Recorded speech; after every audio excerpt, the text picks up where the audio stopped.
Hi, I'm Jason Allan Scott. I've been in business 35 years and I've sold or been involved in 9 exits. I've started 11 companies and 1 fiasco company. I've run 7-figure solo business with no staff for the last 6 years. And I've distilled everything I've learned, plus decades of studying world-changing founders, into the lessons that actually matter for building a new life. But I believe it all starts with here. Philosophy, mindset. I'm sure you've heard this from every single person who ever speaks about business. However, and I'm going to talk about someone who is incredible in today's episode, but before we get into that, before we get into the full of today's philosophy, the Orphan Billionaire, I want to tell you about Pitch Capital, our headline sponsor. Honestly, something you've heard me say on many episodes before, I wish it existed 20 years ago. Fundraising is brutal. Starting a company and raising money is brutal. It can take 6 to 12 months of your life. It's decks, intros, follow-ups, rejections, meetings that go nowhere, money that's promised but not delivered. Well, that's where www.pitchcapital comes in. Pitch Capital is an AI fundraising platform designed to automate the heavy lifting. You upload your business details, and within 90 seconds, you've got an investor-ready pitch deck with financial models. It is incredible. And then the AI matches you with investors from pre-seed to Series C+. They help handle outreach and even support you through a secure escrow workflow. If you're raising capital, go to www.pitchcapital.com and save yourselves months of nightmare. All right, let's talk about what's been on my mind. Specsavers. If you're British, you know what Specsavers is. If you're not, and you're from somewhere else, I want you to imagine these, and I'm definitely you've got one in your town. And it's this, these optical shops that have these signs that say, come in and get your eye tested, get glasses, deals on right now, get the best frames, designer frames, all this kind of thing. So I realized I needed glasses. And if you've watched more than a couple of episodes, and if you definitely stay watching these episodes, you're not just listening to them to hear my incredible dulcet tones, jokes aside, then you'll notice I have 3 pairs, because apparently I have 3 different pairs needed. I have a varifocal, I have reading glasses, I have long distance glasses, short distance glasses, and one that you can see all the in between. But I went in because it had a sign outside, and I thought, you know what, it's like half price and you get a free eye test, and I'm just going to go in and get it done. But at the same time, I was reading this book about the Orphan Billionaire that changed spectacles forever, which is the book we're going to get into today, with the founder we're going to get into today. So I go in and they're like, it's $50. It's $50 and we'll get you an eye test for free. And so I'm like, great, I'll get that done. They're like, oh, by the way, it's another $50 and we'll do a 3D eye scan to really get into that. And you can see your eye from all different points of view. It's just really important for you to have. And I'm like, you know what? I'm a sucker. Like every salesperson, it's easy to sell to me. So I'm like, sure, let's drop that in there. So they put that in and then they're like, great, we're going to come back to you. It won't take long, 5-10 minutes. By the way, every one of these is owned by an optometrist, so we're not salespeople. I was like, great. So they come out and they're like, so you're already $100 down, $100 down, 100 quid for those people. It's probably like $123 in the US currency conversion, and which is like 10,000 Rand in South Africa, or 15,000 baht. Anyway, point is, I need to stop doing that. It's my autism taking me on long journeys, which are not necessary given no time constraints of a podcast. Anyway, point is, she sits down and she says, which would you like to choose a pair of frames? We've got Gucci, Hugo, Tom Ford, Prada, all these different things. Which is funny because the whole reason I'm wearing this is to remind myself of these particular labels so I don't forget. So anyway, so I'm like, sure, why not? Let's do... I said, oh no, you know what? I've got some from when I was in New York. I've got these Moscots. So I can just put them in that. And they're like, well, it is extra for those. I'm like, extra? Why would it be extra? I'm saving you, giving me a pair of frames. And they're like, no, but we've got to put it in. We've got to put it. So I'm like, great, not $1. That's $50. Sign that off. Oh, by the way, you've got to sign this waiver that says if we break your glasses or break your frames while doing it, it's not our fault. That seems a bit crazy, but sure, sign that off. By the way, would you like it to be tinted, so that it protects you from Blu-ray while looking at your screen all day? And I'm like, you know what? Yeah, sure. $50. Would you like it to be scratch resistant? What? Scratch resistant. In case you're dropping it, picking it up, putting it down. Sure. What's that? $50. Would you like it to have a special coating on it that makes it kind of dust resistant? Let me guess. $50? Yes. No. This is where I turn the tables. No, because I know how much these things cost. I've read the book. I know where this industry started. I know who the guy that started it. I know the entire story. And this is a money-making machine. Now, take a listen. Make yourself comfortable, because you're going to hear the story, and you're never going to look at an optometrist the same way. Today's book. The book is The Spectacle of Big Lens: How One Giant Company Will Dominate How the World Sees, by author Sam Knight. Leonardo Del Vecchio, The Orphan's Advantage, A Spectacle. Act 1, Introduction. Your dad dies before you're born. Your mom can't afford to take care of you. You grow up without a family in an institution. You learn a trade and start working full-time at the age of 14. You work all day and go to school at night. You're precise, meticulous, restless, and work circles around everyone. You're promoted to run the factory at 18, but the thought of working for anyone else terrifies you. For your entire life, you'll be obsessed with one word: control. You'll do whatever it takes to escape the harshness of poverty and the pangs of hunger. You organize your life around a simple principle: I want to be the best at everything I do. You start your own workshop, you create the best product, and your biggest customer wants to become your partner.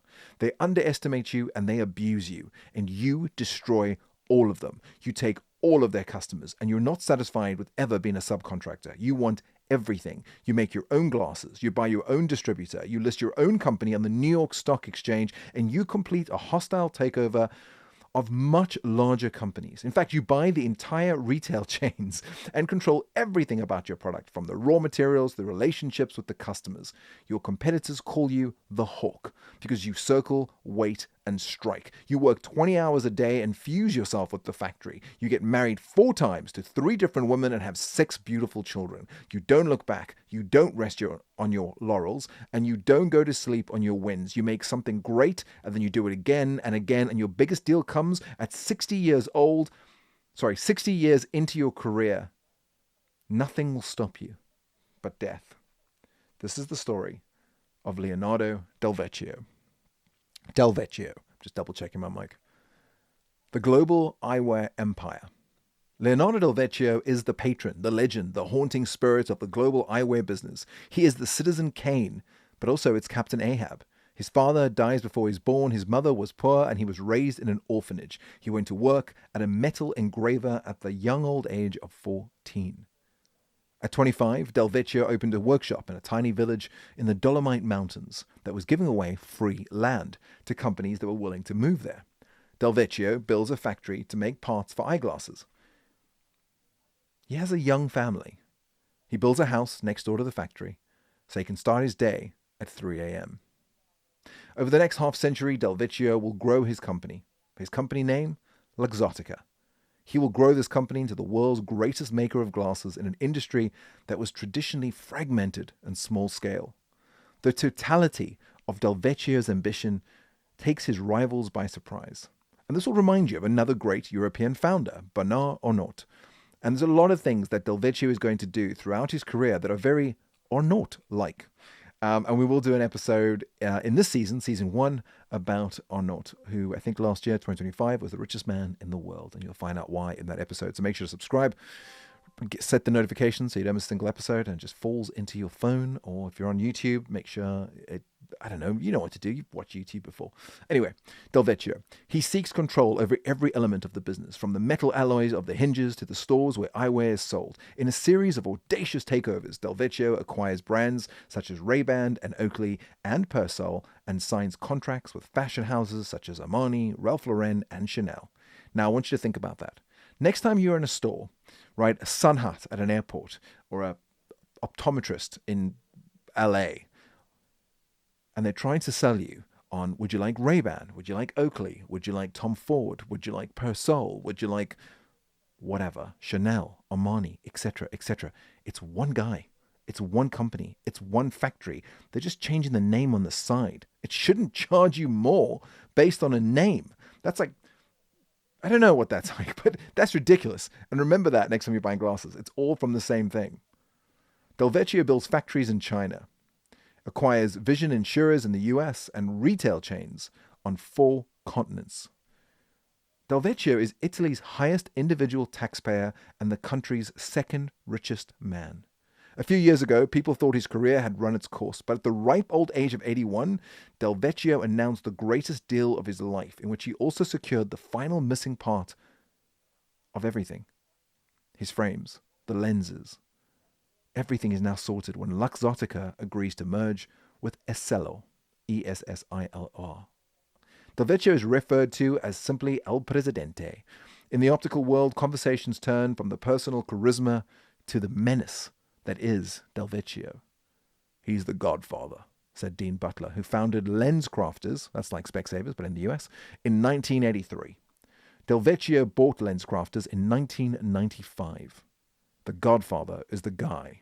He runs it. He runs this industry, is the quote I highlighted. There's two foundational ideas I want you to think about. Del Vecchio builds the empire of Luxottica on two ideas. The first was to do everything itself. After the company's initial progression from parts to complete frames in the early 1970s, he sets out to control everything, step by step by step by step. It's this incredible diligence of not only wanting to know every single part, which you'll find out later he does, but to own every single part. He needs to own every single part because it comes back to the power of control. As we said, Del Vecchio wants to be referred to as El Presidente, but he also wants to be El Presidente. He wants to be the godfather. He wants to own everything, every single thing, every small individual domino that could potentially knock over his pile of dominoes. So he has these two ideas. The first is to do everything itself, from parts to complete frames, which he does in the 1970s, to set out a step-by-step plan to control the entire process of making and selling glasses, from acquiring the raw materials to selling its own products in its own stores. No one at this point had ever done what Del Vecchio did. Now, interestingly, when we do an episode on Steve Jobs, and I'm reading Steve Jobs' one of his biographies at the moment, I'm going to try and read 2 or 3 before his episode, he does the exact same thing. And my belief is he learns this from Del Vecchio because he was a student, just like you are now, of biographies, of great people, of creatives, of founders, of genius. To Del Vecchio, this is simplicity. It's simple. It's a simple equation. I make the best stuff. Why doesn't everybody buy it? And don't get me wrong, for the first 25 years, Luxottica stayed on the whole side of the industry, behind the curtain. It was this idea of selling glasses through... So, let me stop. It was this idea of selling glasses through opticians, through a middleman, right? And some places still do this, by the way. But in the 1990s, Del Vecchio decides he wants a retail network too. Why doesn't he own everything? So first, he got Luxottica listed on the New York Stock Exchange, an almost unheard of move for a mid-sized Italian business, a move a lot of experts said was impossible. In all these episodes, and you hear the word impossible, I'd like you to stop yourself. I want you to hold onto that word and reframe it. And the reframe is not impossible, but improbable. Because within the story, you will learn over and over again that unless it defies the laws of physics, every idiot who says impossible eventually learns it was simply improbable, in other words, impossible to them, but not impossible to our heroes of these stories. Luxottica later estimated that the listing was worth about $100 million in free advertising in the United States and laid the groundwork for Del Vecchio's hostile takeover of US Shoe. Now, yeah, it's a company called US, United States, Shoe, SHOE. But it's actually a conglomerate that owns LensCrafters, right? LensCrafters is the country's largest optical chain. It's the largest optical chain in the United States. Do you see what he's doing?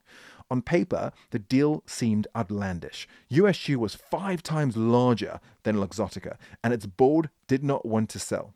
Having its own shops would also put Luxottica in direct competition with the thousands of optometrists that he had been supplying for decades at this point. A colleague of Del Vecchio described the deal this way: "You have to not only be courageous, but a bit crazy." Luxottica completed the hostile takeover of US Shoe for $1.4 billion. Once the deal was done, Del Vecchio promptly broke up US Shoe until all that was left were the lens crafters stores, which was the thing he wanted in the first place, which he then proceeded to fill with nothing but Luxottica frames. The manufacturing machine, having its own designers, engineers, factories, supply depots, and retail outlets, and contracts with 100,000 opticians around the world, means it can also bring products to market faster and in greater quantities than any of its rivals. It also then can keep a larger proportion of all its profits as a result. See, glasses may appear relatively simple objects, but they involve between 180 and 230 manufacturing stages to produce. With its own designers, lasers, and massive machines, Luxottica can take a pencil sketch to global production in 3 weeks, 21 days. Luxottica has around 27,000 models in production at any given time. Its plants turn out 400,000 pairs of frames per day. No other company, to this day, comes close. The fashion revolution. Del Vecchio's second great insight is the one that changed the nature of the optical business forever, and that was to combine it with the fashion industry. In 1988, he signs a licensing deal with Giorgio Armani, Mr. Armani. The deal transformed the glasses industry. After the Armani deal, consumers that wanted fancy glasses could now buy Prada, Gucci, and Chanel, and they're willing to pay for it. Armani himself negotiates a seat on the board of Luxottica at a 5% stake in the business. Now, let me tell you something that's important to remember as we go through the story. If you're wondering how much is 5% of this business, I will tell you how much 3% sells for a little bit later on to a man called Mark Zuckerberg. But Armani is smart. He gets 5% of the whole business plus a seat on the board. And this starts the transformation of glasses from a medical device to a means of self-expression, like clothes or sneakers, or headphones like Beats by Dre. Think about Elton John and how he wears different glasses. Think about other actors and singers who are known for their glasses. Let's say going all the way to Cary Grant with his. I think his are Oliver Peoples. But now let's talk about another glasses that I'm sure every single one of you thinks about when I say the word cool. Ray-Bans. This chapter is called the Ray-Ban Turnaround. Luxottica buys Ray-Ban in 1999. Now, if you can imagine this at the time, the label is washed up. You could buy a pair of aviators at a gas station in the US for $19. They're selling wafers at Walmart. Del Vecchio pays a measly $645 million for Ray-Ban. Today, Ray-Ban is the most valuable optical brand in the world. It generates more than $2 billion a year in sales for Luxottica. Over the next year, after it's bought, Luxottica withdrew Ray-Ban from 13,000 outlets, hiked up all their prices, and radically improved the quality, increasing the layers of lacquer on a pair of wafers from just 2 to 31. When speaking to one of Del Vecchio's longtime associates, he was asked, how did a man who started with a small factory in a remote village come to rule the global eyewear industry? His response: appetite comes with eating. Let me say that again. Appetite comes with eating. Now, this is fascinating because Napoleon said this exact same thing. He said, appetite comes with eating. The more I conquered, the more I wanted to conquer. And I'll tell you another person who comes up later in this season is Larry Ellison, also at one point the richest man in the world, founder of Oracle. Larry Ellison said something insanely similar. He said, I'm addicted to winning. The more you win, the more you want to win. With every founder, you will find out that their childhood shapes them. It shapes everything. And it's the core, and at its core, this is a story of a poor orphan who came to dominate an industry and build a $30 billion fortune. This is an orphan who built an empire. Del Vecchio's dad was a fruit peddler who died from pneumonia when Del Vecchio was in his mother's womb. His dad was only 49 years old when he died. Del Vecchio is the youngest of 4 kids, so now his mom has to go to work on the factory to support her other children. She has to walk 40 minutes each way to her job every day. She has nobody to take care of her besides her, and she definitely has nobody to take care of her children, let alone young Leonardo. So he essentially spends his days living on the street. After several years, his mom realizes it's just not sustainable. She's terrified of what's going to happen to him if he stays on the street all day, every day. So she goes to a local orphanage and she begs them to take him in, take care of her son. He is 7 years old when this happens. Can you imagine thinking that your mother abandoned you when you were 7? When I wrote this note, I wrote it because I'm talking to you, the listener. I know that feeling because I was left when I was 4 and then taken when I was 4 and then taken back when I was 4, or in 1 year, and then left from 5 to be raised by my grandfather, my grandmother, and my great-grandmother. And I can tell you it shapes you. It shapes you in ways that I'm now 50, I still think about. I know what it's like to be hungry. I know what it's like to be angry. And I know how those two things, fear, hunger, and anger, the fear to never be that again, to never have to rely on someone choosing you, the fear of being left alone, the fear of being abandoned, the hunger of not getting something you want. In the case of Del Vecchio and myself, it would have been food, maybe security, the fear of having that, the hunger, and then the anger that it's happened to you will shape you. You will see through all these biographies that when it comes to men, and I will definitely read some women's stories and different cultures, and we'll do all of that. Not in this season, but in the future. The more successful the man, the more damaged the relationship with their family seems to be. Mark my words. But this is how Del Vecchio describes his childhood. We were a poor family. My mother was a widow. I grew up without a father and in an institution. Growing up without a family is something you can't explain unless you've lived it. It marks you. I would agree with that. He lives in the orphanage for 7 years. The orphanage is very strict and has precise rules. And you'll see that he actually adopts these rules in a way that he later on does when he runs his businesses. You sleep in a dorm. There's 10 other beds in each room. You wake up at 6 a.m. no matter what. You line up shirtless, even in January when it's freezing in Europe. You eat breakfast at 7 a.m. You go to school until it's night, and you are taught to work tirelessly. You are told to fight against your inherent laziness. You are told that perseverance makes the difference and that talent just isn't enough. What's interesting about this, by the way, is that in my research, it seems there are several other Italian entrepreneurs of the 20th century that were in the exact same orphanage. Like, that's mind-boggling. And they all follow remarkably consistent and similar paths. They all started out as great craftsmen first, and then industrialists. As they move, they also become maniacal about the attention to detail, the attention to quality. And all of them are never satisfied with what they achieve. One of these entrepreneurs that were raised in the same orphanage talks about this. He says, "I'm a lucky man. I was born poor, and this gives me a certain understanding of the facts of life." All of their stories are united by the same thread. They know the harshness, as I mentioned earlier, of life, the harshness of poverty, the pangs of hunger, and they all become skilled craftsmen, thanks to a trade learnt at this particular orphanage. And all of them seek independence. And none of them are satisfied by their first success. They all continue to grow their businesses into becoming leaders in their respective fields. This chapter is called The Engraver's Beginning. Young Leonardo Del Vecchio is orderly and precise. He said at the time, "I'd like to study."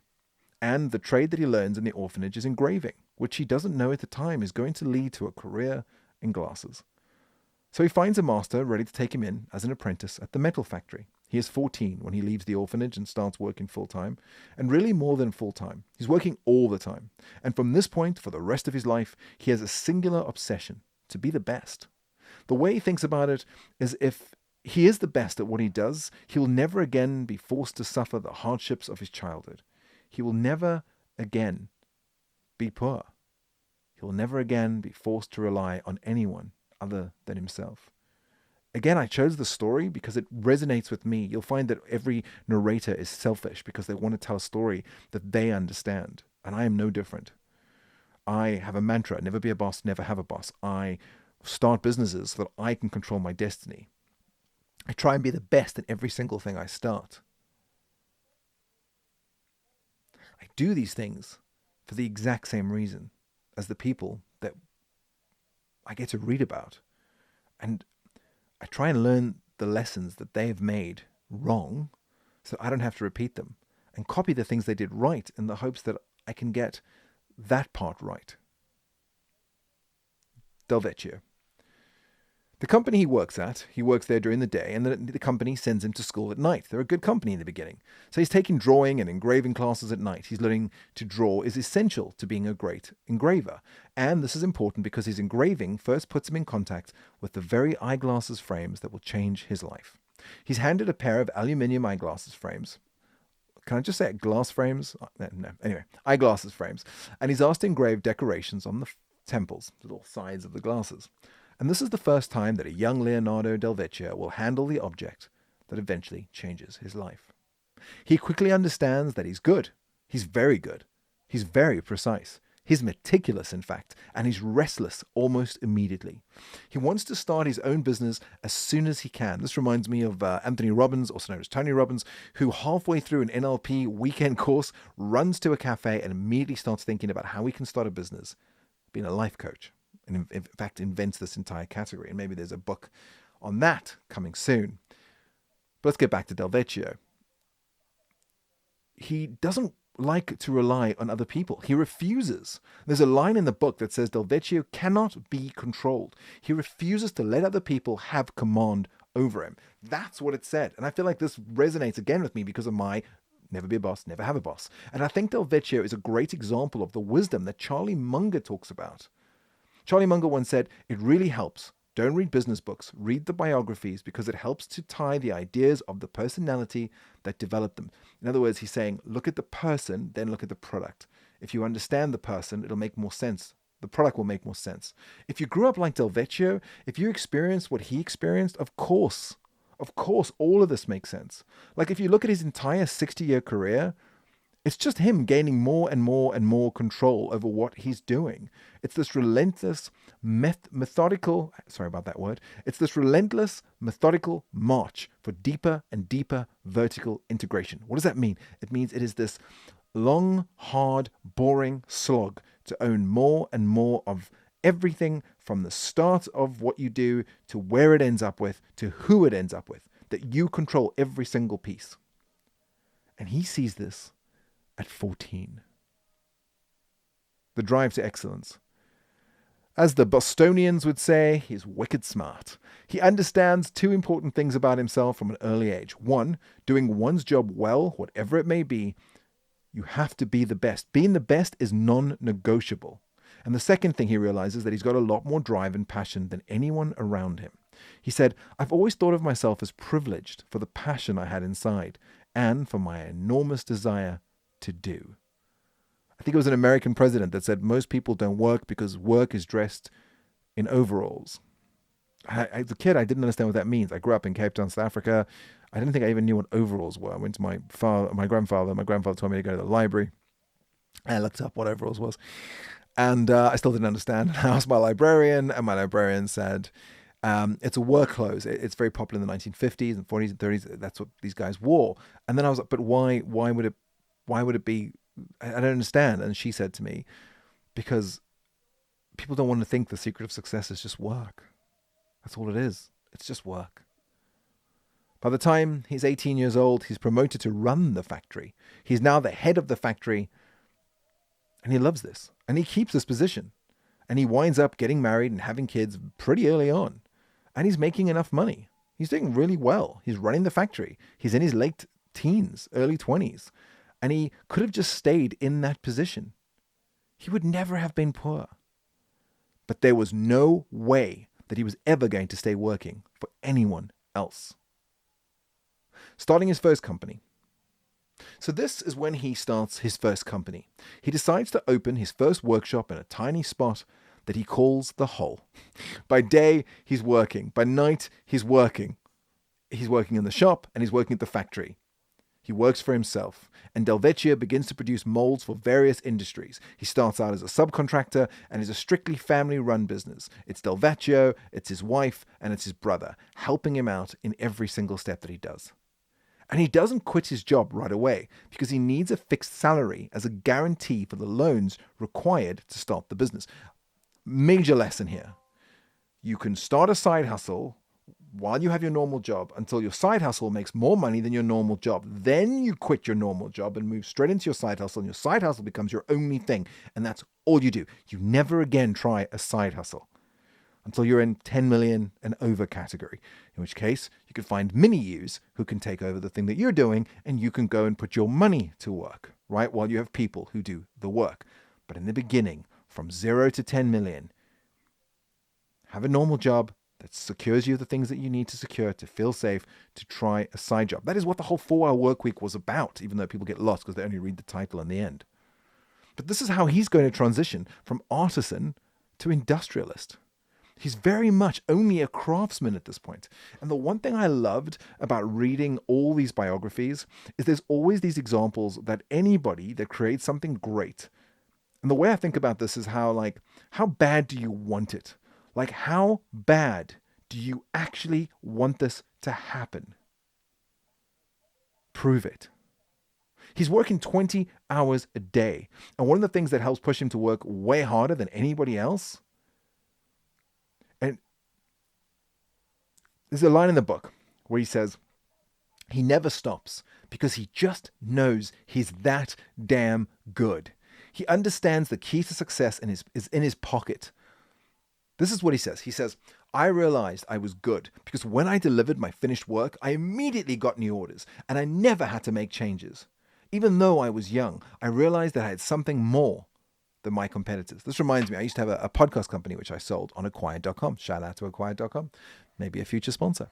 And I remember the founder, Andrew Gazdecki, amazing guy. Definitely follow him on X.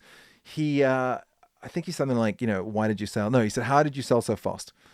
And I said, I started off at 1K for a podcast, and then it was 2K, and then it was 2.5K. I got a bit scared. And then it was 3, then it was 4, then it was 5, then it was 6, then it was 8. Then at the end, it was 25K a season. And no one complained because I knew I was that good.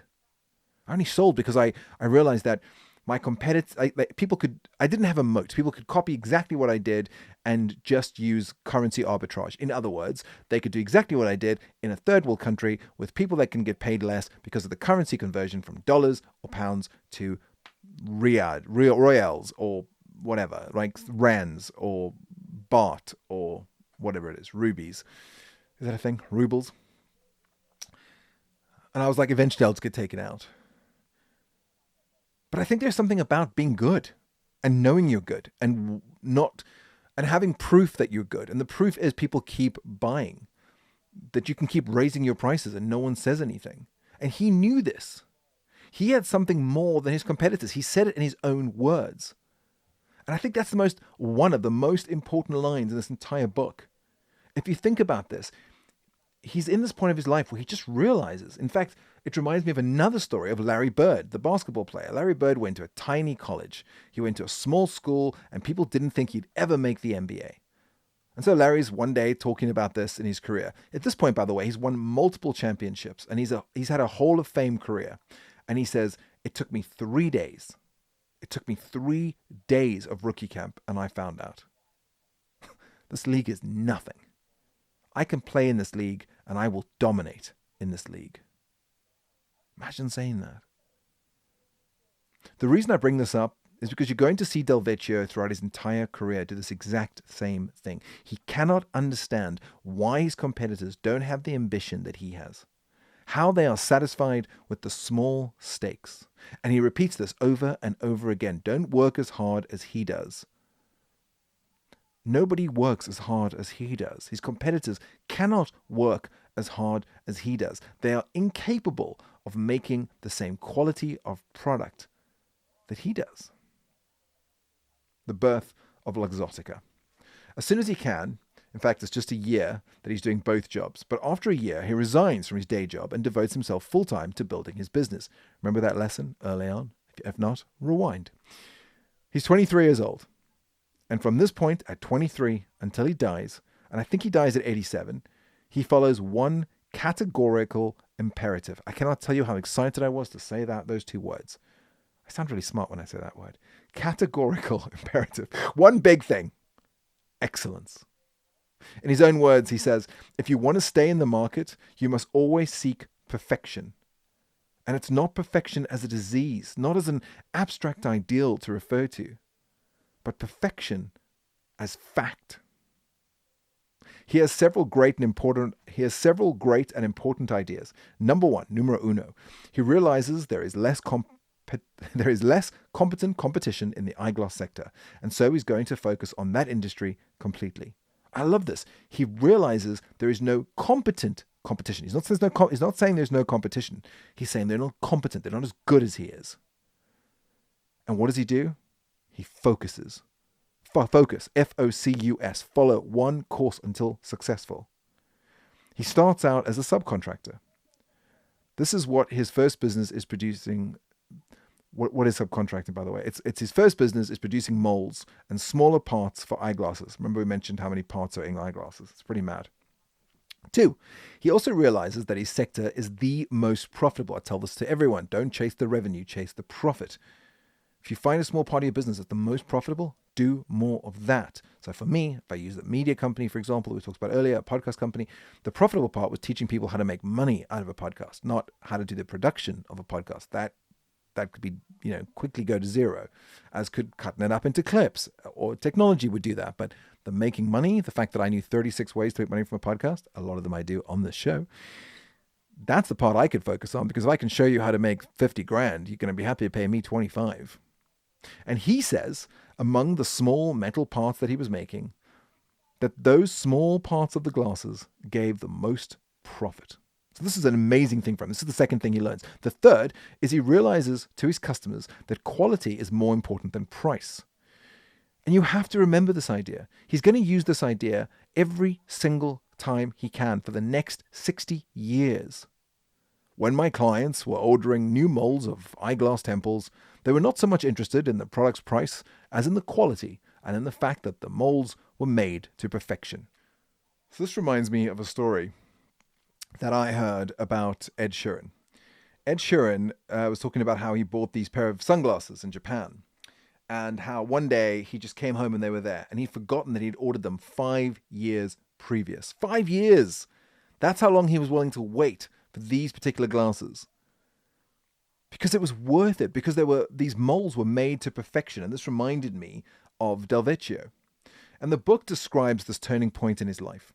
Leonardo understands that he can expand into an industry that promises high profit margins to those who are able to produce high-level products. Remember, his obsession with quality is important, as it's also even more important because he decides to direct his obsession with quality to an industry that will pay for quality. This is so, so important. I say this to people all the time when they talk about money and businesses and what to start and when to start it. You can create the greatest mousetrap in the world, the most efficient, the most effective. But if you are selling to a town that doesn't have mice, it doesn't work. You have to have a product that solves a pain to an audience that is happy to pay for that pain to be solved. And he realizes this. Also, they have to pay in a way that gives you profit. And he realizes this. So his strategy is incredibly simple. I want to be the best at everything I do. I want to control every single aspect of what I do. And I think this is so powerful and so important as a lesson in business for us all. The next lesson that almost every person that starts a business learns is partnership. This chapter is called The Partnership That Almost Wasn't. The application of the idea leads directly to the beginning of Luxottica. Now he's got this idea about these small parts that make money. The way he founds Luxottica is one of the best... Okay, so the way that he founds, I rewrote this about 12 times. The way he starts, the way he begins this company is to go after one of his best customers. Now, you have to remember that he is a subcontractor at this point. He's going to start at the very bottom of the industry and then just Sherman march himself, right, all the way to the top of the industry. He's going to march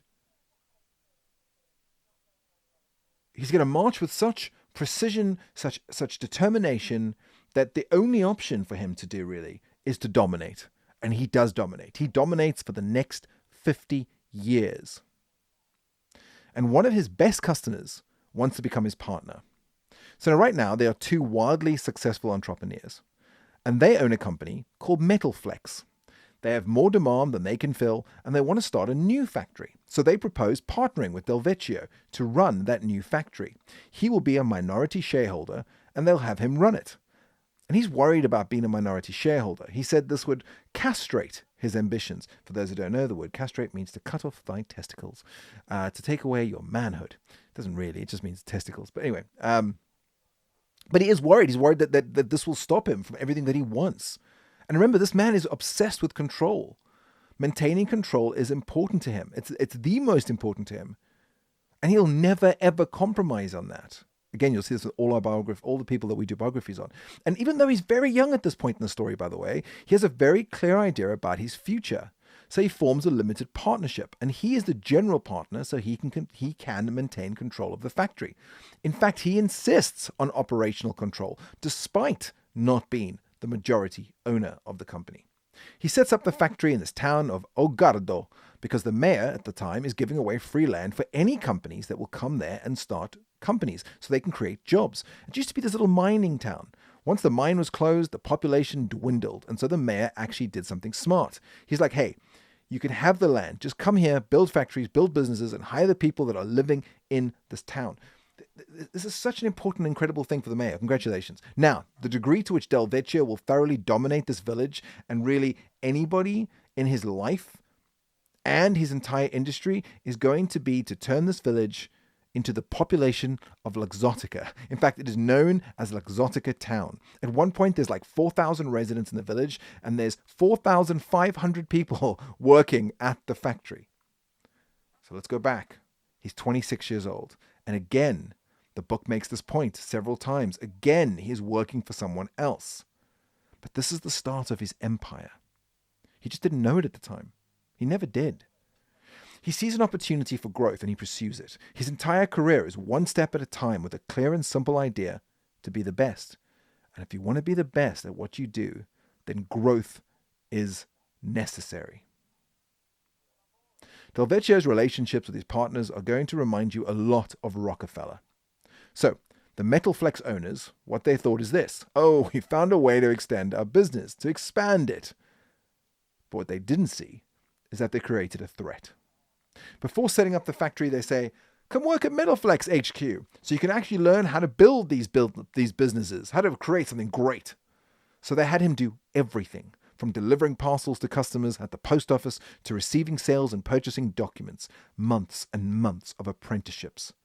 This allowed him to understand the industry from the inside of one of the leading factories in the world. And this guy, he doesn't miss a trick to learn from the best. He takes note of everything: names, addresses, people. He studies every single detail of the industrial activity. He understands who the most promising customers are, who are the most profitable customers are, which products were the most popular, and information that would prove useful for years and years to come. And information that would prove insanely useful, as years later he would compete directly with his former partners, inverted commas for those sight impaired or just listening to the podcast. And this is another great example, by the way, another great example of the maxim you see over and over again in these books. If you know your business from A to Z, there's not a problem you can't solve. And he's going to run through these dudes like a hot knife through butter. There's an example of his early employees describing him. They're basically describing like what he's like. He said, I would wake up and it would still be dark. I'd open up the shutters and check the factory over the side of the river, and I would always find the light on before dawn. I would tell my brother, who also worked in the factory, wake up, the boss is already there. It's 1961. Del Vecchio invests 500,000 lira for 33% of the company. By the way, that's about 6,000 euro today. He puts in 6,000 euro for 33% of this company. 60 years later, those shares will be worth 25 billion euros. From 6,000 euros to 25 billion in 60 years. That is the eighth wonder of the world. That is the power of compounding. That is the power of focus. My friend said, it's so important to put blinkers on when you have a great idea and just do that. For so many people, they jump from place to place year after year, and they miss it. They miss the benefits of long-term compounding. Long-term compounding is one of the most powerful forces in business and in life. From 6,000 euros to 25 billion in 60 years. And all of this happened in a remote location. The town that he sets up his first factory doesn't even have a paved road. And I think there's a benefit to that, right? The benefits of being in such a remote location is that the early employees had no other options. They gave everything to this company. They gave them everything they needed to provide for their families. Some of the early employees, they stay for 50 years. Their sons and daughters work in the same factory. Their grandsons and granddaughters work in the same factory. And they're willing to follow Del Vecchio because he leads from the front. This is what the book says. I used to come to the factory at 5 or 6 in the morning, really, whenever I woke up, and I would just stay until midnight. The company is my life. That is a direct quote from Del Vecchio. But this is when he starts taking control of Luxottica, and when he has to break up with his partners. What they don't understand is that they never treated him as a real partner. This is a guy that is the best in the world at what he does. He has pride. He has drive. He's doing all the work, and he realizes, oh no, you're not treating me like a partner. I'm just a supplier that you're squeezing. So they try to push him on price. They drop in on the factory without telling him, and Del Vecchio realizes, oh, this is not a long-term solution. And I'm at risk right now because I have way too much revenue concentration with Metalflex. And so he does something really smart. Before he breaks up with his partners, he starts looking for other customers. And he also realizes, though, that he's younger, he has way less money than his other partners. So he's like, wait a minute, I have a form of leverage here because literally nobody can match the quality of my product. So he thinks about quality as his moat. He thinks about quality as his survival strategy. And he would tell his employees, he's like, listen, we're going up against these giants. And they're not just the Italian companies, the German companies, the Austrian companies. But none of them have an obsession with perfection. And he was convinced to the fact that the only way to grow in a world of giants is to offer the best products. So there's all this fighting going on between him and his partners. And then they realize, we created a competitor. So we need to destroy this guy. And the way we're going to destroy him is that we're the ones that are guaranteeing the company's credit. You see, you need a credit line from a bank for a factory to survive. And they just think, we'll just pull the credit. And this is what I mean when I say there's like this Rockefeller-esque situation going on here. They're convinced they're going to pull the credits, and he's done, right? They're going to strangle him through money. This guy can't go anywhere without us. And the reason I compare it to Rockefeller is they don't know who they're messing with. This is the Rockefeller moment. They pull their credit, and Leonardo calls his employees together, and he's got like tears in his eyes, and he's like, I'm afraid I can't pay the salaries this month. He's crying, hands in his face. But he's saying, I will not give up. We will move forward on our own, and we will feel secure again. And if you want to leave, you can leave. But no one leaves. He doesn't lose a single employee. He also has 2 ideas. He goes to his second largest customer because his first customer is pulling the credit. So this guy named Boris Kilot was making a ton of money importing Italian eyewear into the United States. He owed the factory, however, 35 million lira. And so Del Vecchio goes to him and he says to him, listen, I will die if I don't get this money. If you don't pay me. If you don't pay me, I can't pay my employees. And then, therefore, you don't have the product that you're making a ton of money from importing to the United States. And Boris takes a blink and a minute and thinks about it and goes, you're right. So Boris gives him the money. And then, since the bank pulled his credit line in true Rockefeller fashion, what does he do? He goes back to the bank. In fact, he goes bank to bank to bank until he finds a bank willing to extend him credit. There's a line, by the way, from Rockefeller's autobiography where he says, what if the president of a bank refused to make me a loan? That's nothing. That made no difference to me. It simply meant that I had to look elsewhere until I got what I wanted. So, with the bank credit, which his partners don't think he'll ever get, Leonardo says, hey, I'm going to buy you out. I want to buy you out of this partnership.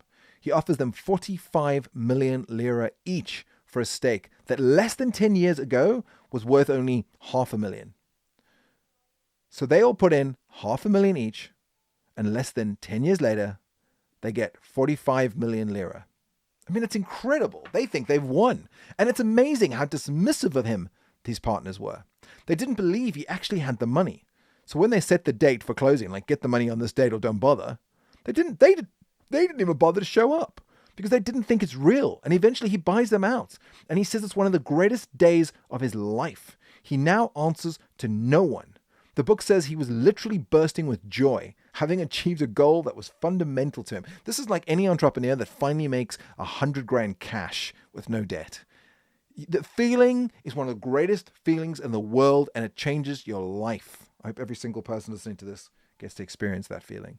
And Del Vecchio, he tells a friend at the time that he's amazed that they agreed. Just when the factory, after years of shared sacrifices, could start to bear fruit. He said it was like David who killed Goliath, a paradox where those who did not have money bought those who were so well off financially and never needed to sell. So what happens next? He takes most of their customers because he is a true predator. This is something that will reoccur throughout his entire career. Those who compete against him, they call him the true predator. They call him the hawk because he circles, he waits, and he strikes. What's just occurred in Leonardo's life reminds me of the story about a young John D. Rockefeller. Rockefeller found himself stuck with bullying, corrupt business partners, and he wanted to break from them. But he can't because they control the votes. They're squeezing his business to death. They abuse him. They talk about forcing him out. But what does he do? Quietly, Rockefeller lines up financing from another oil man and waits. There's a confrontation. One of them tries to threaten him. You really want to break this up? Yes. He calls their bluff. They go along knowing that the firm's assets will have to go to auction, but they're sure they'll win. Rockefeller doesn't have the money. He bids. They bid. He bids. They bid. Rockefeller wins the auction. A few weeks later, the newspapers announced his new partnership, revealing who had backed his bid, and the news that Rockefeller, at the young age of 25, is the owner now of one of the largest refineries in the world. This is what Rockefeller said on that day. His partners woke up and saw for the first time that my mind had not been idle while they were talking so big and loud.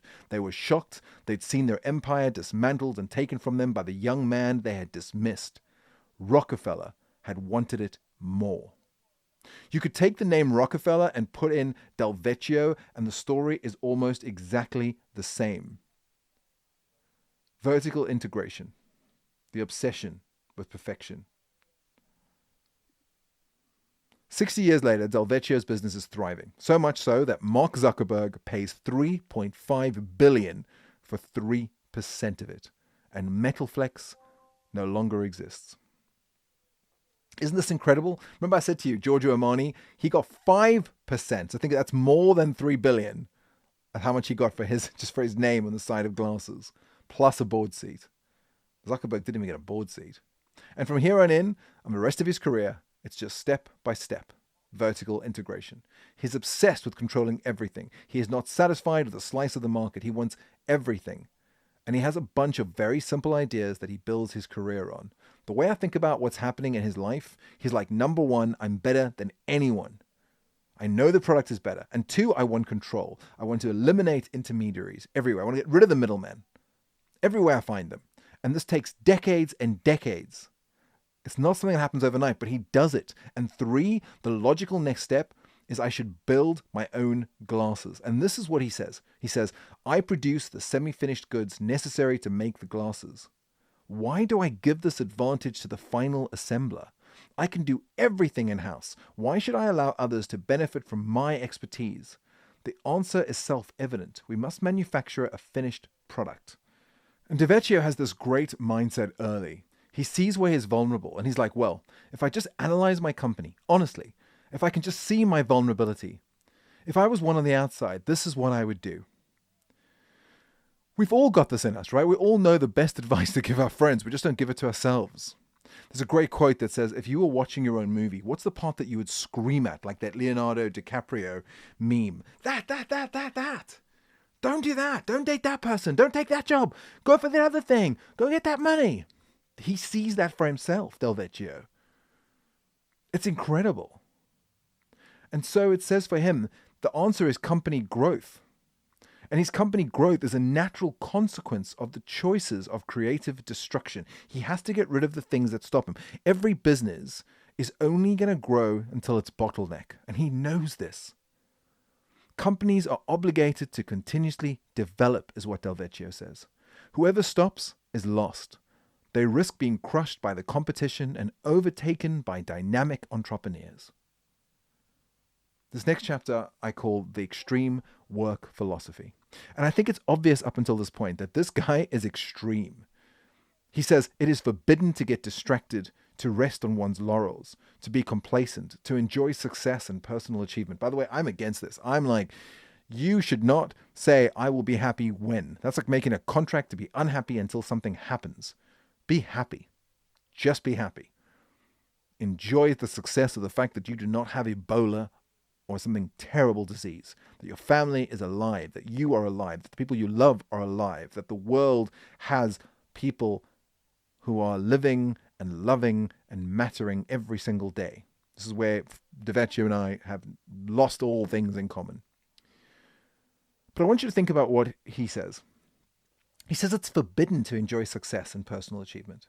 And this is something that is going to reappear in his life, by the way, over and over again. His work is by far the number one priority of his entire life. For Del Vecchio, Luxottica comes before anything else.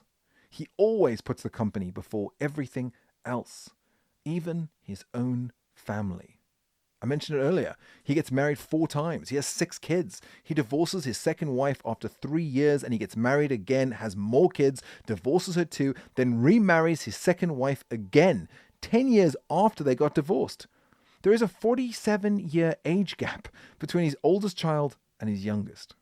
And later, when he's in his 80s, when he's like 85 and this book is written, when he's in his 80s, he says he only has one regret.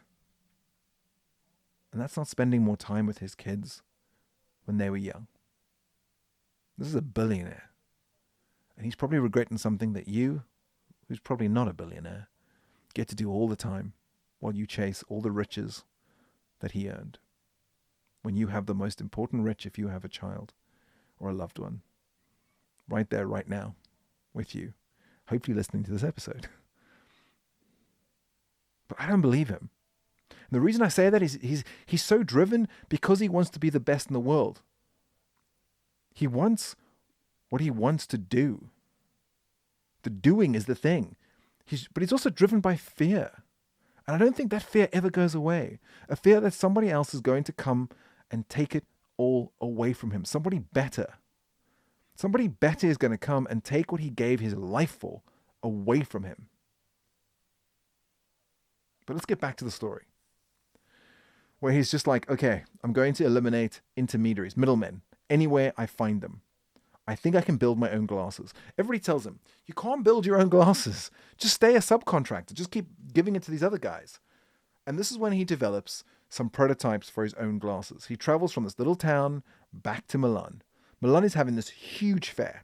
And he's like in the exhibition. And he's going to try and sell his own glasses. He's going to attempt to sell his own glasses for the first time. By the way, if you see me grabbing my jersey, that's because it's freezing. I haven't made the space warm yet. Anyway, back to it.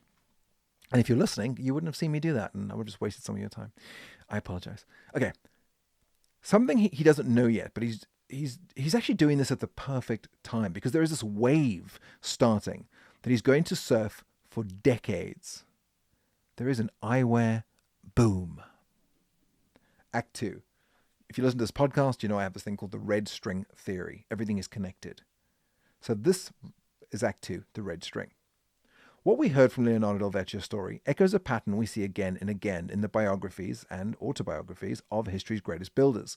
There's a red thread that connects Del Vecchio to Carnegie, to John D. Rockefeller, to Sam Walton, and to countless others who built empires from nothing.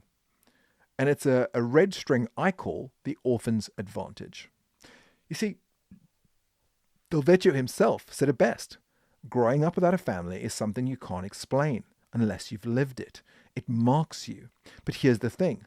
You don't have to be an actual orphan to understand the orphan's advantage. It isn't about a literal family situation. It's about understanding the scarcity so deeply that abundance, the idea of abundance, becomes your religion. I want you to consider this. Del Vecchio organized his entire 60-year career around a single fear, the fear of losing control, of being dependent on others, of returning to poverty. Every vertical integration, every acquisition, every obsessive attention to quality was driven by his foundational terror.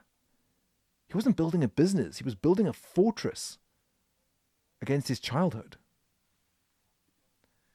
And this is the same pattern we see with Dale Carnegie, who watched his family lose everything in Scotland. The same pattern in Rockefeller, whose father abandons the family. The same pattern we see in Oprah Winfrey, who grew up in crushing poverty. They all developed what psychologists call, and I've had my own psychologist call this, hypervigilance, an inability to ever truly relax, an obsession with preparation and control. And here's where it gets interesting. Del Vecchio's trauma becomes his competitive advantage because he can channel it productively.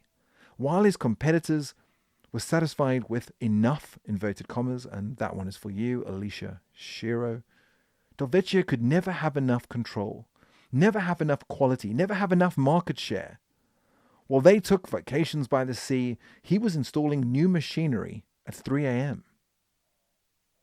The German philosopher Nietzsche wrote about this concept in The Genealogy of Morals, how suffering, properly channeled, becomes the source of extraordinary achievement. He called it the transformation of resentment into creative force. And we see this pattern with James Dyson, who spent 15 years and created 5,126 prototypes before perfecting his vacuum design. His childhood, although not marked by poverty, has a different kind of scarcity. You see, his father died too. His father died when he was 9, and he channeled that loss into an obsession with perfection that his competitors just couldn't match. And the key insight here is that Del Vecchio didn't just have drive, he had what I call existential urgency. For him, business success wasn't about getting rich or famous. It was literally about survival. The quality of his product wasn't a nice to have. It was his literal life insurance policy. This is how he could work 20 hours a day for decades while his competitors burnt out. This is why he could make the hard decisions, firing CEOs, breaking up partnerships, completing hostile takeovers that others found impossible. His childhood had already shown him what real hardship looked like. Everything else is just business. As you can imagine, the orphan's advantage comes with a very dark side. Del Vecchio married 4 times. He had children he barely knew, and he admitted in his 80s that his only regret was not spending time with his kids. The same hypervigilance that made him extraordinarily successful also made him incapable of rest, incapable of satisfaction, incapable of enjoying the success that he'd built. The recipe here isn't to manufacture trauma, by the way. That is both impossible and, if possible, destructive. The recipe here to understand is that your deepest fears, properly channeled, can become your greatest strengths. Del Vecchio's fear of powerlessness became an obsession with control that revolutionized an entire industry. Act 3, the One-Person Empire Toolkit. Your inner orphan. How do we apply the orphan's advantage without the actual trauma? How do we channel existential urgency in a healthy, sustainable way? Well, first you have to identify your core fear. Not your surface level worries about money or status, but your deepest, most primal fear. For Del Vecchio, it was powerlessness and dependence. For others, it might be irrelevance or mediocrity or simply being forgotten. What keeps you awake at 3 a.m. when everything else is stripped away? Second, transform that fear into a non-negotiable standard. Del Vecchio's fear of poverty became, I will be the best at everything I do. Your fear of irrelevance might become, I will create work that matters. Your fear of mediocrity might become, I will never settle for good enough. But here's the crucial part. You must channel this energy towards creation, not destruction. Del Vecchio built an empire. He employed thousands of people. He created value for millions of customers. His fear drove him to build, not to tear down. So this week, I challenge you to do something uncomfortable. Find one area of your life where you've been settling for good enough because it feels safe. Maybe it's your fitness routine, your creative projects, your relationships, your career. I just want you to stop and ask yourself, what would I do differently in this area if I had Del Vecchio's urgency? If this mattered to me as much as survival? Don't make dramatic changes overnight. That's not sustainable. But start demanding excellence from yourself in one specific area. Set an unreasonable standard that makes you slightly uncomfortable. Begin the process of turning your deepest fear into your greatest strength. On Del Vecchio's desk, he had a plaque. It said, simplicity, transparency, clarity, humility. Simplicity, transparency, clarity, humility. Your transformation doesn't need to be complicated. It just needs to be real. When I decided to do this podcast, I just wanted to be the best that I could do. I knew I'd have mistakes. I knew I would slip up on words and mispronounce things. I knew I would struggle to memorize numbers like 5,127, the number of times that James Dyson tried to make his perfect vacuum cleaner. I knew that my dyslexia would get in the way, my numero dyslexia would get in the way, my autism would make me dive so deep that I wouldn't be able to do an episode in a week, let alone try and finish 10 episodes in 30 days, plus promotion, plus get it on the charts, plus make money from it. But I was like, this is going to be the best I can make. It's going to be... And a friend of mine, Caleb, shout out to you, said, when I heard you were doing monologues, Jason, I thought, he is out of his mind. And then I heard it. And I was like, well done. I'm paraphrasing. I don't know what he said something beautiful, actually better than well done. And it means the world to me because I'm doing my absolute best. It's uncomfortable. But it doesn't have to be complicated. It just needs to be real. The orphan who built an empire started with a simple conviction. I will be the best at what I do. Everything else followed from there. What would happen if you made the same commitment to your own life? And that's your challenge. I want you to find your inner orphan, channel your existential urgency, build something that matters. The world needs what only you can create when you stop settling and start demanding excellence from yourself. I'm Jason Allan Scott. I finally finished an episode that has taken me a week to get out because I found it hard, because it felt so personal. If you've enjoyed this, please do share. Give me 5 stars on Apple or wherever you find your podcast. And tell me what touched you. If you're on LinkedIn, reach out. I'm the only Jason Allan Scott there is, so it should be easy to find me. And wherever you are, Sawabona.